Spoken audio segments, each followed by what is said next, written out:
Hi, this is Zach Sermach. I work for Community Energy Project. Thank you for taking time today to watch our DIY summer weatherization workshop. It'll be about 45 minutes of information. I'll try to answer as many questions as I can about our program and what we do. Basically, we give out these free materials every summer, about $100 worth, including 2 box fans, which you see here. We'll talk about all of the materials and how they can help reduce your electricity bills and stay cool, especially because we've been seeing such high and extreme heat in the summer. So really trying to help people stay cool because it's so important. So let's get straight to it. Community Energy Project has been in Portland for 40 years. We do community education completely for free about weatherization, DIY projects, lead poisoning prevention, as well as community solar. We also have in-home services where it's totally free. Our team of technicians and auditors can come to your home and do a scope of work and see what you need help on, and do some safety and weatherization repairs, all for free. Our summer program is funded by Energy Trust of Oregon. I just showed you the bucket and the 2 fans, but this is a list of all of exactly the materials that come with the free kit. We'll talk about them today. If you are income qualified, you receive all of this for free. If not, you can take a picture of this list and go and find these items at a local hardware store or Walmart or Target, other stores, dollar store even has these. This is the income qualifications for that started year 2022 and go through the rest of until 2023. This bottom section is the most important. As long as you make less, as long as all the income in your household is less than these numbers on the bottom based on the size of your household, you can receive these materials for free and most of our other services at CEP. If you don't qualify, like it says at the bottom, you can, and like I said before, you can buy the materials at the store. But our program is mostly for folks who do not have the resources to purchase some of these materials themselves, and for folks who maybe don't know about these strategies and these solutions to their home or apartment. So today, let's get straight into the material, water and energy conservation, controlling indoor humidity and waste heat, blocking the sun's radiant heat, draft stopping, airflow, and then some safety tips during extreme heat. All right, so we're starting with water and energy conservation. Just before I get to that, I just want to remind folks why we're doing this. When it is very hot outside, there are keys to staying cool and staying comfortable and staying safe. There's humidity, the temperature of objects in your living space, the air temperature of your living space, and if there is some air movement. As you can imagine, there are parts of your home that get really hot, or as you've experienced, and there's a couple of reasons for that. One is humidity, so your bathroom, your kitchen, your shower, some other places where there's added humidity, as well as extra electricity use. Like appliances, electronics, cooking, and other things that are using electricity. So these 2 factors, and then there's a couple more that we'll talk about at the end of towards the end of the presentation. Humidity makes us feel hotter because we won't be able to sweat as much when it is humid in the air. The moisture inside your body cannot gets onto your skin when you're sweating, and it can't leave your skin. It is not evaporating into the air, and that's actually what cools us off. So when sweat or water moisture stays on your body as you're sweating, that's what heats you up very quickly. So luckily, Portland is not too humid compared to like places on the East Coast, but humidity is a real factor. So we want to address that. We also want to address water conservation by giving you a bunch of free water conservation materials. Because conserving water from the Bull Run watershed and from Columbia well field here in Portland is good for all of your neighbors and future generations, making sure everyone has water to use. But sometimes we use too much water. The average American and Oregonian uses about 80 gallons of water a day. Where we're using the most water is our toilet, our shower, our faucets, washing our clothes, and then if there are leaks. That's why we provide you some things to address these. We'll start with the toilet. We give you a leak detection kit, which is a little tablet that you drop into the tank of your toilet.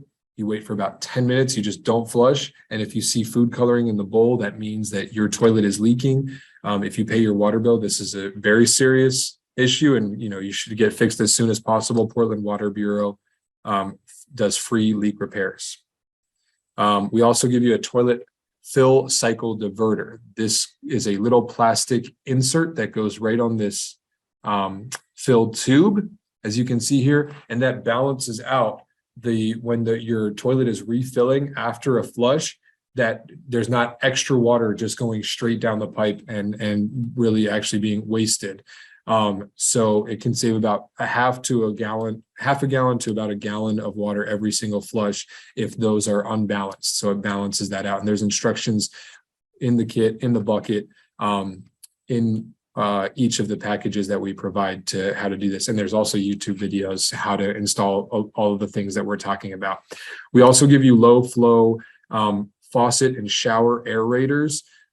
This is good to save water, reduce humidity, and conserve, just a lot of good strategies here for your home and your bathroom. So a new shower head, a low flow shower head uses about 1.5 gallons less water when you're showering versus a traditional shower head could use 3 to 5 gallons of water per minute. The faucet and the kitchen aerators do the same thing. They reduce the amount of water flowing through there, but still get the job done. Still have a comfortable shower, still wash all your dishes, still wash your hands with ease. We also talk about fans and vents in the bathroom because a lot of folks forget to leave the bathroom fan or vent on for about 10 minutes after they shower, especially in the summer. You want to get that extra moisture, that steam out of the bathroom, so it's not adding to the humidity of your home and potentially causing mold in your bathroom. A lot of folks that we talk to like to line dry because drying your clothes can be expensive and it uses a lot of electricity. So line drying is great, but just don't line dry inside your home with the windows closed. All that moisture from your clothes when they're drying are going to stay in your home if you line dry inside. So we recommend line drying outside, and if you can't line dry outside, at least line dry inside with the window open and the fan on. Okay, so we talked about water conservation. Let's talk about electricity now and extra electricity and reducing your electricity bills. Before I go straight into that, I just want to mention that where our electricity comes from in Oregon, a lot of people know that the Bonneville Dam provides a lot of electricity, and that is absolutely correct. It's almost half of our electricity use, but there's still a lot of coal and natural gas in our electricity generation. And when we turn on our lights, we're getting some coal power, some natural gas power. And why that's not good is because that's not good for the environment. And so CEP advocates for clean energy and environmental justice. And we know that fossil fuels are a major environmental justice issue because they're causing air pollution, and that air pollution affects many communities more than others. And so that is why we absolutely advocate for renewable energy. So there is more solar and wind being created in Oregon every year. And we are trying to phase out fossil fuels because, like I said, of the negative effects they have on communities and our environment. We'll talk about a renewable energy program that you can sign up for at the end of this presentation completely for free. So, but let's get back to your home and your apartment. You're probably wondering, how this relates to you, right? So most people in Oregon are paying the most of their bills for heating and cooling. I don't even have AC in my apartment. Most people don't have AC. So heating in the summer, or in the winter, that's why your bill goes up so much, is because heating your space costs the most money in your home. Water heating is the next highest cost, and then appliances and lights and cooking and other things kind of add up. But so we have tools to address and strategies to address all of these costs to reduce your bill and stay comfortable. So electricity use causes a byproduct called waste heat. Just like if you've ever had your laptop sitting on your lap, it gets hot. That is waste heat. Anything that's using electricity is also creating heat, not only costing you money, but creating heat.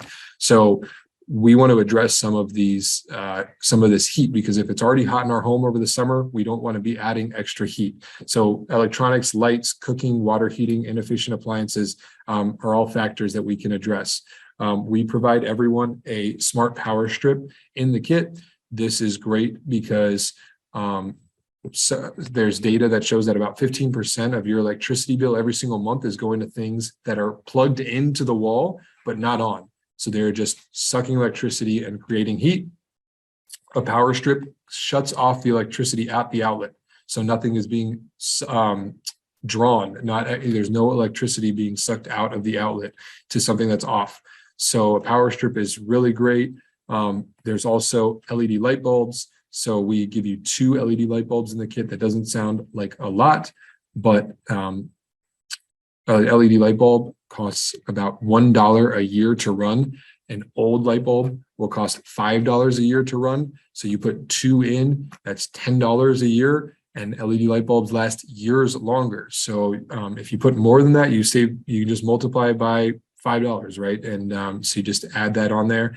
The other thing is LED light bulbs don't get hot. So when we're talking about creating waste heat, an LED light bulb stays cool. If you're ever reading by it or feeling with your hand, an old light bulb will get hot. For your refrigerator, manufacturers just recommend putting your fridge at 38 to 40 degrees and your freezer at 0 degrees. This is when we're talking about inefficient appliances or appliances that are creating a lot of heat. We give you a fridge temp card. So if your fridge doesn't have like an actual temperature, you can use the temperature card to adjust.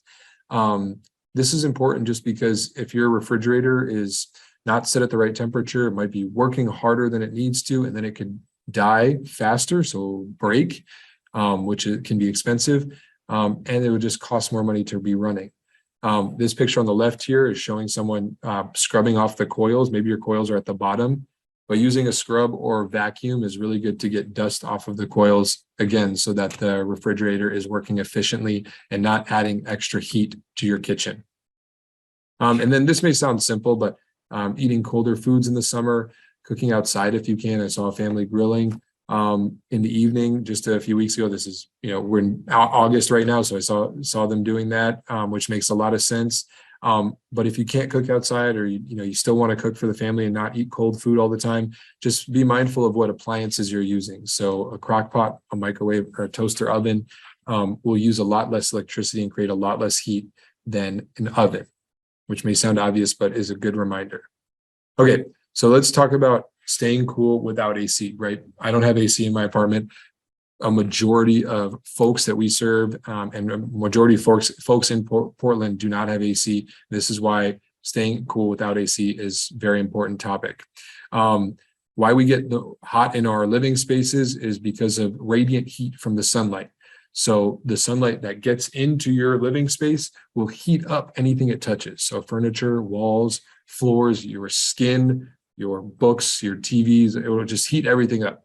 And so that is why our solution is to control the sunlight.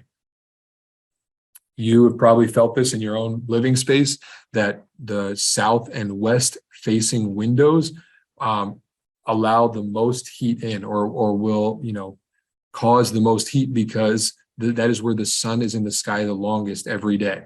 So I have a west facing bedroom, and last summer, 2021 summer, my bedroom was getting up to 95 degrees at night because the sun was just blasting in, and my blinds were not enough to block that sunlight and to keep the heat out.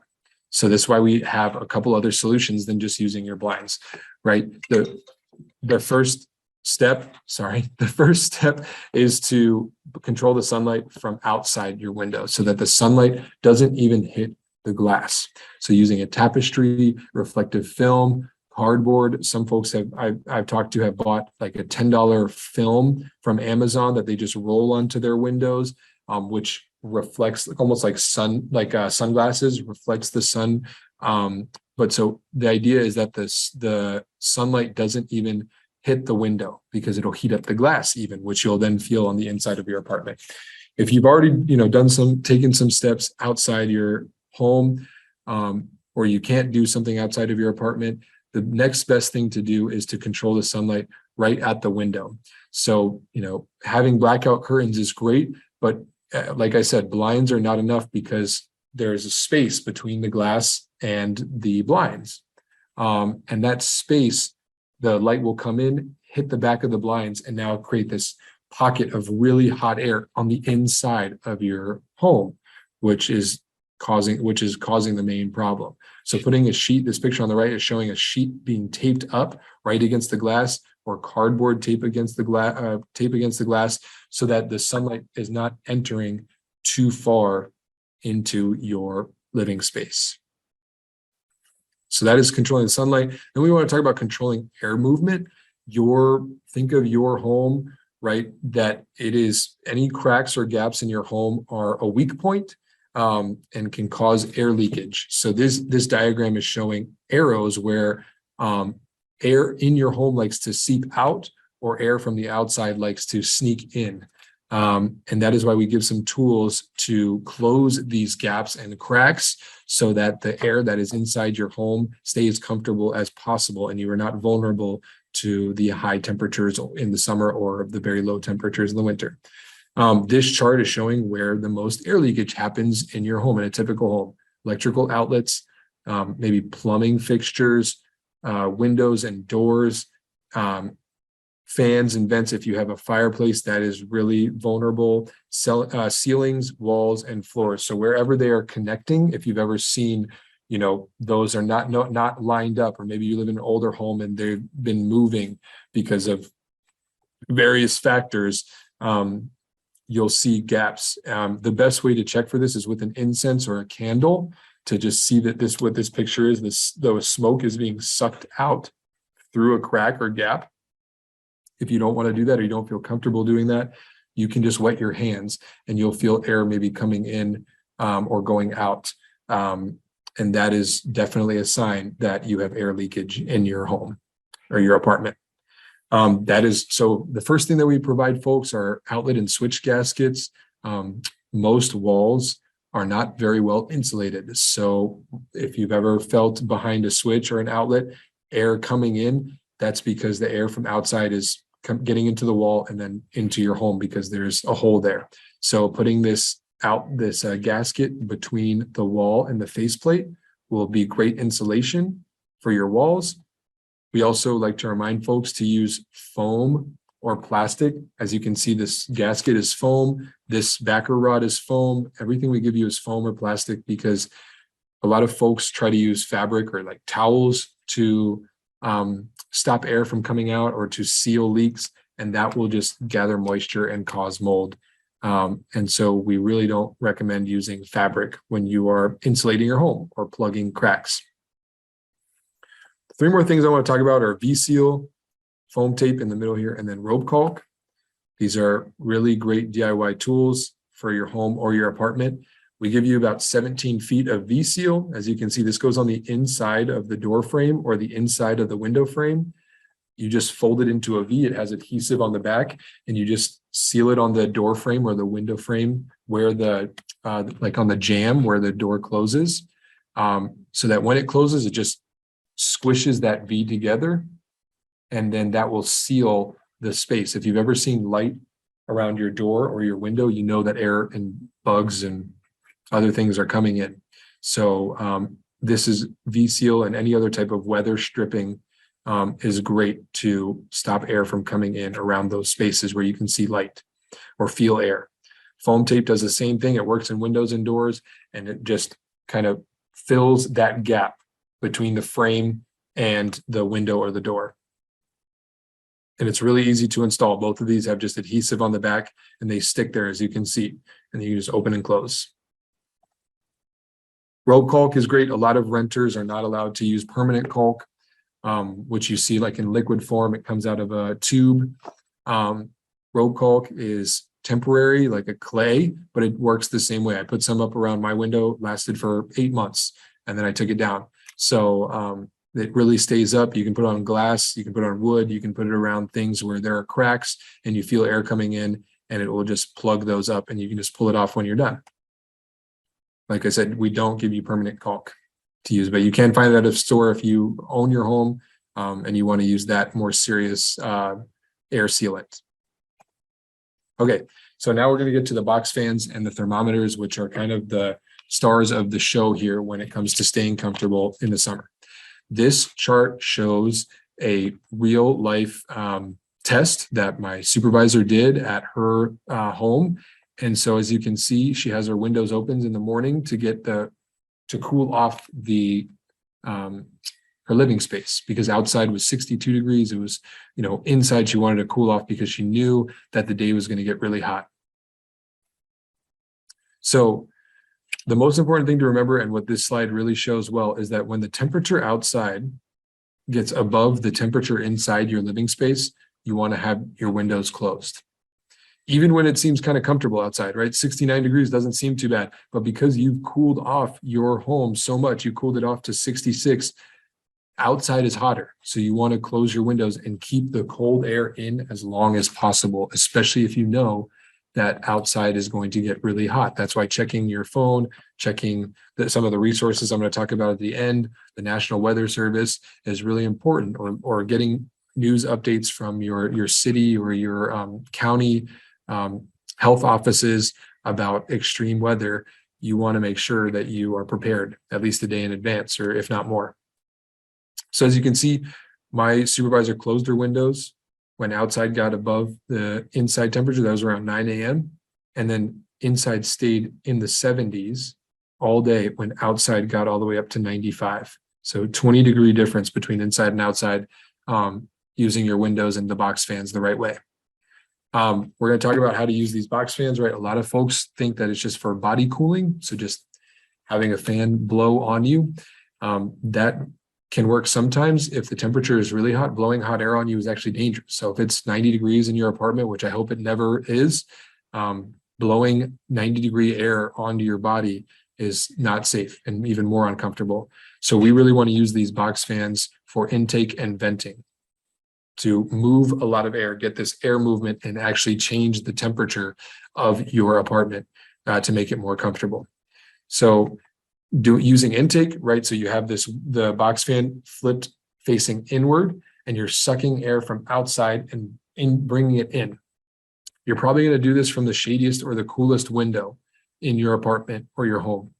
This is most likely the east facing window because, again, like I said earlier, the sun is now wet in the west, right? In the afternoon and the evening, the east side of your home or your apartment has cooled off significantly because it's not being blasted by the sun.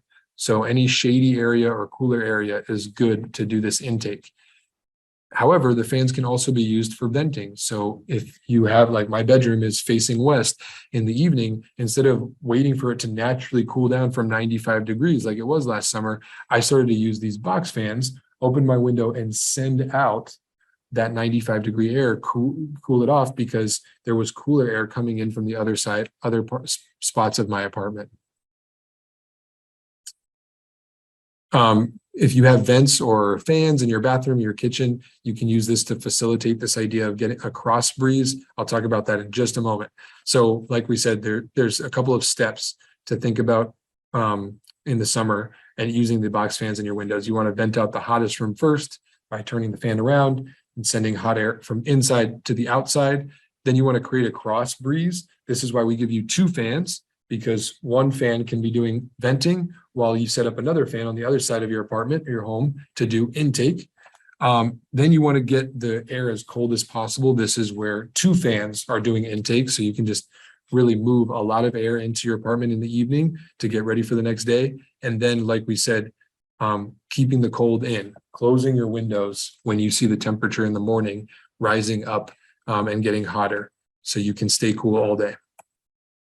So this is just a little example, kind of talking about those steps, right? So you, in the evening, when the outside temperature was really hot this day, it got really hot in your apartment, it's 85 outside, you can start doing some venting from that room.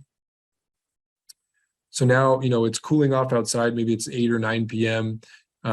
You're finishing up dinner, you're, kind of hanging out for the evening. You want to have both fans going, but one bringing cold air in, one still sending some hot air out, but now you're getting a lot of air movement through the apartment.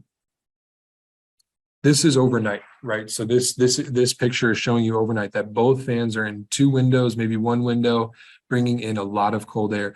Why we give you these fans specifically is because they cost 2 cents an hour to run.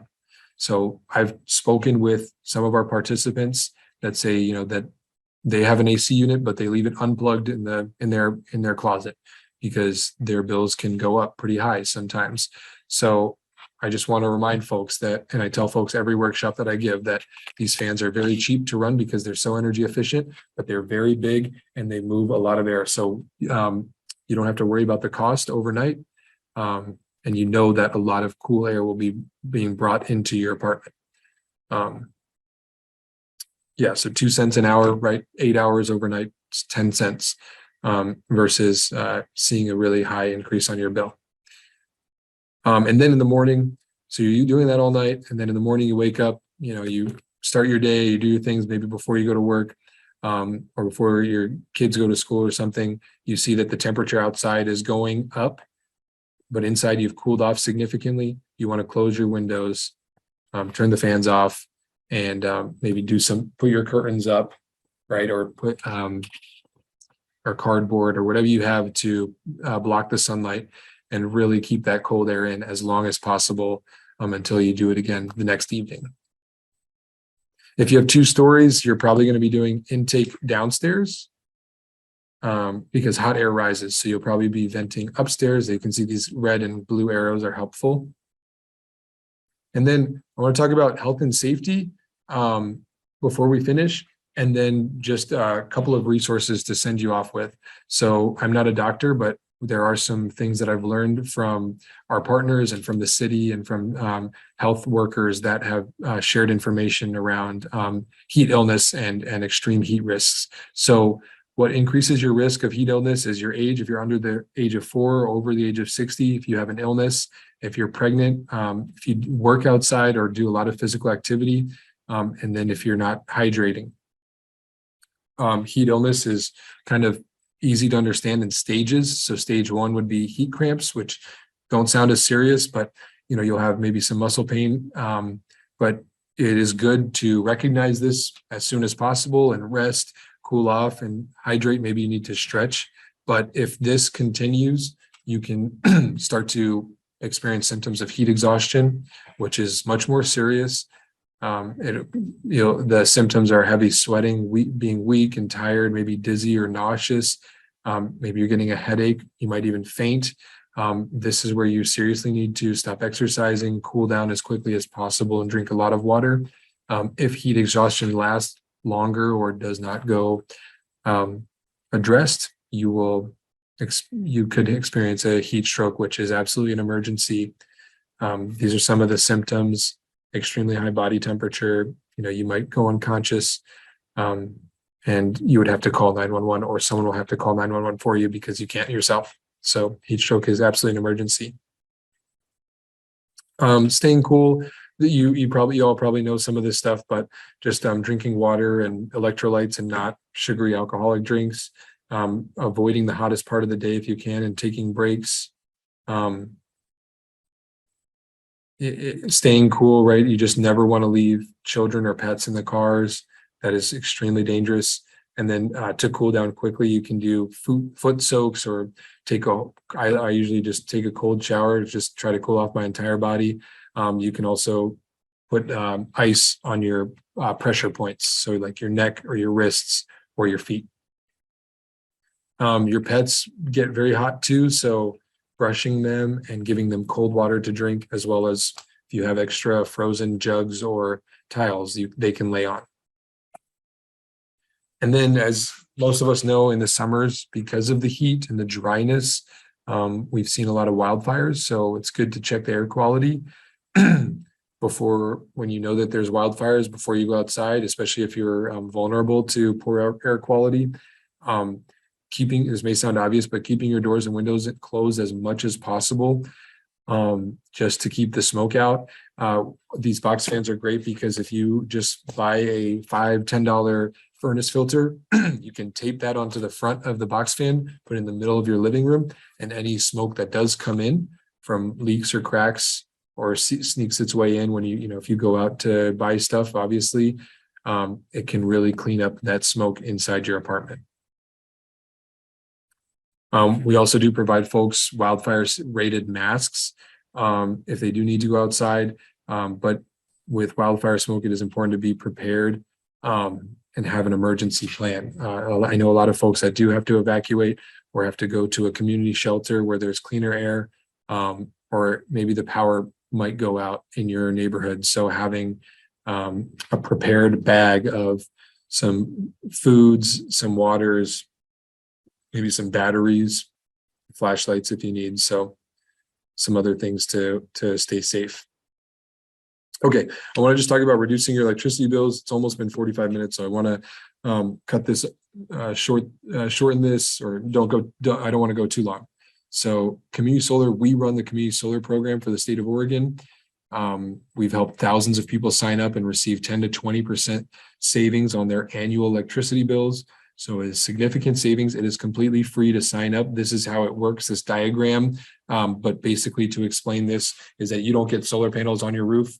I rent an apartment. I don't own my roof. I couldn't put solar panels on it, but I still signed up for this program because I and many other renters or homeowners that don't have roofs, whatever it is, we all get bunched together to get electricity from a big project out in Eastern Oregon where there's a lot of sun.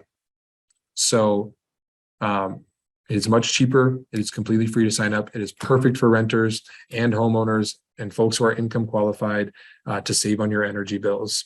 So I definitely recommend this program. My coworkers are signing people up. You just have to call them and do a short intake. These are the income qualifications, and nothing changes on your bill. You still, if you're PGE, Portland General Electric, or if you're Pacific Power, nothing happens to your bill. You just see two new line items, one that says community solar fee and then community solar credit. And the credit is always more than the fee for folks who are low income. So it is a great program. You only see savings on it. There's also the peak time rebates program for Portland General Electric customers. You've probably seen this or maybe were asked to sign up. It's a great program. I am signed up for this as well. It only happens about 6 to 10 times per extreme weather season, because the idea is that when it's really hot or really cold, more people are using more electricity. So you will get paid to reduce your electricity use. So in the summer, this happens usually in the afternoon. In the winter, this happens like in the morning and in the evening. So some things to think about. It's really easy to sign up. I've seen people save anywhere from like $6 a month, maybe $10 a month in an extreme weather season. But it's a good program to sign up for. And then a really great program that I absolutely recommend folks signing up for is this bill discount program, 15 to 25% on every single month. It is completely free to sign up. It's very easy to sign up. You just have to call this phone number here at the bottom. I just wanted to get the subtitles to go away so you can see the number. But yeah, it's completely free to sign up and you only get savings. I think 20,000 people have already signed up, and this is just the first year that it started. We helped design this program. So definitely call and sign up. Okay. So to get the free materials, the bucket, the $100 worth of cooling materials, including the 2 box fans. We ask folks to fill out this short form. I can give it to you. My contact information is right here. Or if you have any other questions about our programs, about staying cool this summer, other resources for lowering your electricity bills, anything else, feel free to reach out to us. I will stop talking so that my contact information is more easy. You can read my contact information, but thank you very much for paying attention. Hope you stay cool this summer.